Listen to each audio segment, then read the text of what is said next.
भारत के ज़ेरे कब्जा जम्मू कश्मीर की नौ मुंतखब असम्बली में आर्टिकल 370 की बहाली की करारदाद पेश कर दी गई। करारदाद पर पीजेपी के अरकान ने शदीद रद्द-ए-अमल का इजहार करते हुए एहतजाज किया। भारत के ज़ेरे कब्जा जम्मू कश्मीर की नौ मुंतखब असम्बली में पीपल्स डेमोक्रेटिक पार्टी के रुकन वहीदुर रहमान ने करारदाद पेश की, जिसमें भारतीय आइन के आर्टिकल 370 और मकबूजा कश्मीर की खुसूसी हैसियत की बहाली का मुतालबा किया गया। ज़राए के मुताबिक पुलवामा से मुंतखब होने वाले रुकन असम्बली की तरफ से पेश की गई करारदाद पर पीजेपी के अरकान ने शदीद रद्द-ए-अमल का इजहार करते हुए एहतजाज किया।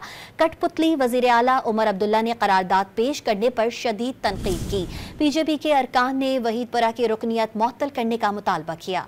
ज़राए के मुताबिक पुलवामा से मुंतखब होने वाले रुकन असम्बली की तरफ से पेश की गई करारदाद पर पीजेपी के अरकान ने शदीद रद्द-ए-अमल का इजहार करते हुए एहतजाज किया। कठपुतली वज़ीर आला उमर अब्दुल्ला ने करारदाद पेश करने पर शदीद तनकीद की। पीजेपी के अरकान ने वहीदपुरा की रुकनियत मुअत्तल करने का मुतालबा किया।